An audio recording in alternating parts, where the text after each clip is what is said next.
It was a busy weekend at the White House with major developments out of the Russia investigation and a big senior staff shakeup. John Kelly will be leaving, but I don't know if I can say retiring. John Kelly will be leaving at the end of the year. After months of speculation and reported frustration, Donald Trump's chief of staff, John Kelly, from Brighton, by the way, is officially on his way out and with no replacement in sight. Yesterday, Vice President Mike Pence's, my goodness, Chief of Staff Nick Ayers, and Trump's top choice to replace Kelly, announced not only was he not taking the job, he's leaving the administration altogether. So while that search continues, the president is trying to close the book on another of his problems, the Russia investigation. He tweeted a quote from Fox News this morning: "Democrats can't find a smoking gun," tying the Trump campaign to Russia after James Comey's testimony.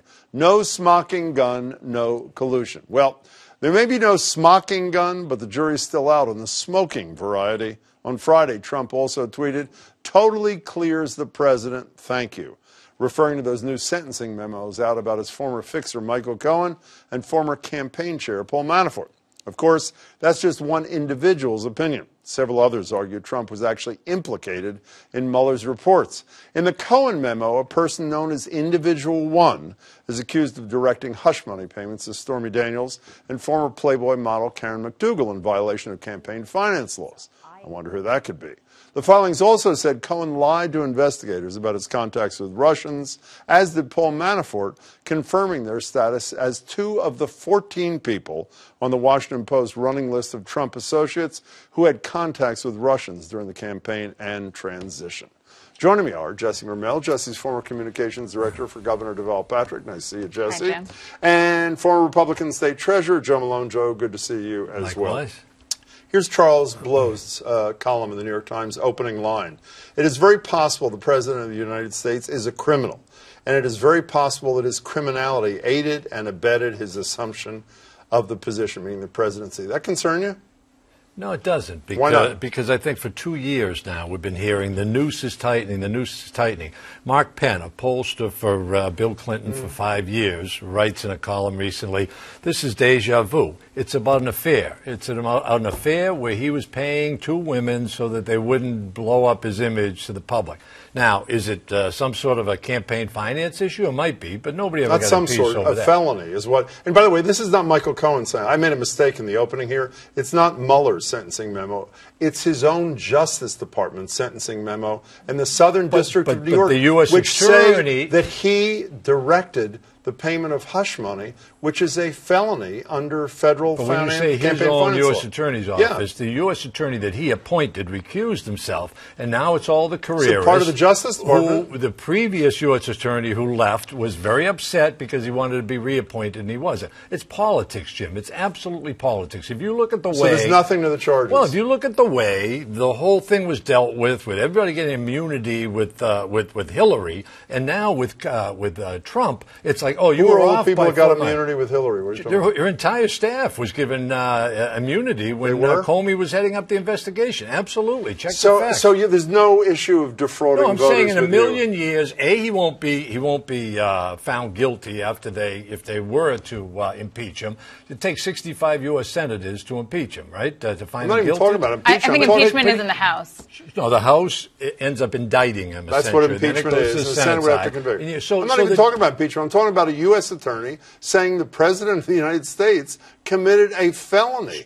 That's pretty serious stuff. So what he is saying is related to campaign finance. Correct. Okay. Still a felony. So it's a felony also if Hillary Clinton funnels $1 million or $7 million What's this got to do with Hillary Clinton? Absolutely because nothing. What it has to do with just because this might not be Donald Trump standing in the middle of Fifth Avenue and shooting someone doesn't mean it's not disturbing. So you're telling me? Let her respond. Let me finish, Jim.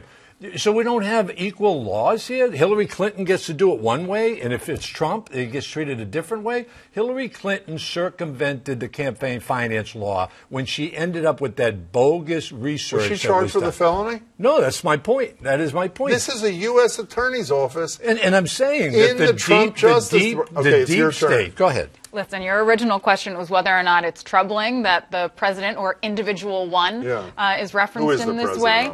And by the way, fantastic meme out there changing Trump towers to individual one towers. It's fantastic.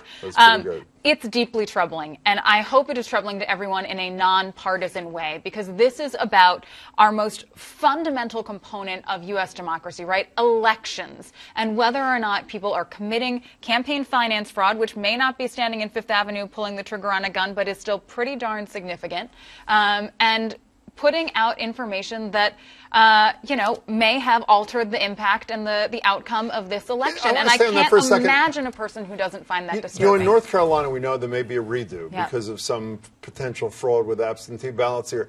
Let's assume, for argument's sake, that this man is wrong, and a jury ultimately decides. I mean, this might be post-presidency, as Adam Schiff said, because the Justice Department memo says you can't charge a sitting president with a crime.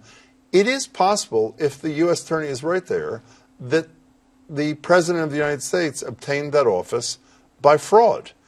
And there is absolutely nothing to do about it other than the impeachment that he talked about, correct? Yeah, I mean, as I've told you before, I'm not a lawyer, and I think it's one of my best qualities. But, it certainly does seem that that is a possibility. Now, there's impeachment, and then there's removal from office, which would be an additional step. I don't know that anyone's talking about that at this point, but just to lay out what the options are. But you are right. There is very little that can be done at this particular moment. And by the way, we still haven't seen how far this investigation is going to go. I don't think anyone believes that, all of the information is out there and that we have seen the full scope of what a final report might look like. You both talked about the impeachment thing. The guy who may be the most important person in this, who's the incoming Democratic chair of the House Judiciary Committee, Jerry Nadler, a Democrat, obviously. Here's what he had to say over the weekend. Whether they are important enough to justify an impeachment is a different question, but certainly they'd be impeachable offenses because even though they were committed before the president became president, they were committed in the service of fraudulently obtaining the office. What we see from these indictments and charging statements is a much broader conspiracy against the American people. Reading between the lines there, it doesn't require much reading between the lines. Democrats have no idea how to handle this thing. My sense from afar is, one, they're concerned if they go deeply into the impeachment hole, they may create a real problem for themselves, either because the votes aren't there in the Senate or because it may help Donald Trump if all we talk about is the I word for the next couple of years. Yeah, I have to disagree. One, thankfully, this is not an area where any party has a great deal of experience in American history, and I think that's a good thing. Secondly, I think that Democrats are being rightly prudent. They are preparing for what might be necessary steps around drawing up articles of impeachment, but waiting to see what the full case and the full report looks like. I think it would be irresponsible of Democratic leadership and incoming chairmen to show all of their cards, to make aggressive moves before a full report is released. I also think it would be imprudent for them to not be laying the groundwork behind the scenes and to be prepared. But I don't think it's a sign of them not knowing what they're doing. I think it's a sign of them being rightly cautious because of the gravity of the situation. As strange as this last couple of years has been, my assessment is Donald Trump would probably love it if there was an impeachment vote, or at least an impeachment hearing in the House of Representatives. Would you not agree with that as a Trump supporter? Well, ask Republicans who lost their race after the Clinton impeachment, and they will tell you that it backlashed against them. And this will be the same. The American people aren't focused on Stormy Daniels and some other playmate that he paid money to. It's not about the playmates. What is it about? It's about the lying and defrauding. And then lying in a way. Would you not acknowledge that if a crime was committed, you say it wasn't, but if the U.S. attorney is right, it is not a huge leap to suggest that this president may have obtained that office through election fraud. Jim, can you answer my question? Yeah, I will. And here's the problem the Democrats have. They smashed cell phones. They bleached all the emails. This was all during the Hillary, in the middle of the campaign. You can't answer any questions about Donald Trump without bringing Hillary. Because it's about a double standard. She's not president, right? It's about a double standard. I don't care if it's a triple standard. So the American people understand fairness. They say, why are you treating this guy that way when the Clintons got treated a different way? So bottom line is, I think Bill Clinton would say he has a very clear understanding of what impeachment is. But Hillary Clinton got a walk. When do you get double the standards Attorney between Trump and General Clinton. President Clinton wasn't impeached. With the wife of the person who's under investigation on the tarmac at an airport? Meeting with the husband. Meeting with the husband. Thank you very much. Okay. Yeah. When do you get that? It's the double standard. If you listed all of the injustices on the one hand with Clinton, and on the other hand... If I invite you back next week, can we talk about Trump rather than the Clinton? No, but there's no, I won't, because there's a double standard, Jim. I'm sorry about that. Gotta go. Nice to see you, Joe Malone. Same here. Jesse Mermell, pleasure as always.